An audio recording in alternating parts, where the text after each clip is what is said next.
Шайтан эч качан сага мээримдүүлүк кылбайт. Шайтан сага эч качан райымдуулук кылбайт. Шайтан эч качан жоомарттык кылбайт сага.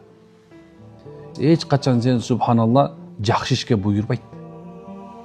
Керек болсо жакшы ишке буйруп туруп сени субханалла азаптуу дүйнөгө салып коюшу мүмкүн. Байкайсыңар, кээ бирлер ибадат менен, мындай бир зикир менен, пикир менен ушундай сонун бирөөктөн бактысыз болуп атат, байкасаң. Эмне үчүн дегенде, ошол шайтан жакшы нерсе менен барып сени жаман жолго салып койгонго аракет кылды.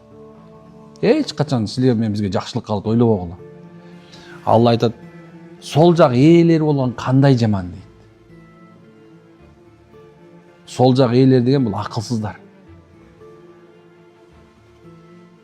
Иман жөнүндө ойлонбогондор, ахирет жөнүндө ойлонбогондор, өзүнүн каякка бара турганын ойлонбогондор, эмне үчүн жашап жүргөнүн ойлонбогондор, өз үй бүлөсүндө гам жеп, өз үй бүлөсү жөнүндө ойлонбогондор, алар тозокко барабы, бейишке барабы деп ойлонбогондор, булар сол жак ээлер да. Сол жак ээлер күнү ойлогон нерсеси көбүнчөсү дүнүйө, чогултуу, эркек болсо субханалла 2, 3, 4, 5 катын, машине, үй, аял болуп турган болсо кооздук, сулуулук, бешнийдинде сулуу болуп жашашынын аракетинде болуу. Бунун бардыгы тең экен. Бул акылсыздардын сол жактыктардын ой пикири.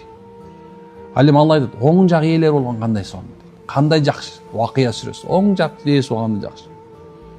Алар субханалла туура жолду тандашты. Аллага ширк келтиришпести. Алланын өкүмүнөн алыс болбоду. Алланын үмүт менен жашады, коркунуч менен жашады субханалла. Өз үй бүлөсү жөнүндө коркту, үммөт жөнүндө коркту, үммөткө гам жеди субханалла. Пайгамбардын аркасынан ээрчиди. Бул оң жак ээлер. Эмнекен биз ошол шайтан менен субханалла дайыма душманчылык күрөшүп турарын унутпашыбыз керек.